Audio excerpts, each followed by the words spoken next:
Did you know that your iPhone has a handy feature that announces the name of the caller of an incoming call? This feature is particularly useful when wearing AirPods as it lets you know who is calling without needing to take out your iPhone. If you are interested, here's how to announce calls on iPhone. Launch the Settings app and scroll down to the bottom.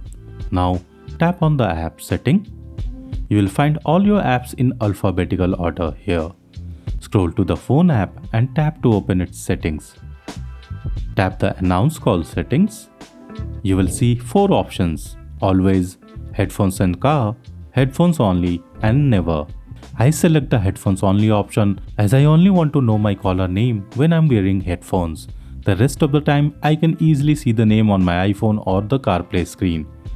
You can choose the Always option if you want to announce calls on your iPhone all the time. On the contrary, pick the Never option if in future you start hating this feature. Before you go, click here to learn how to restart your iPhone. I will see you there. Thank you for watching and have a nice day.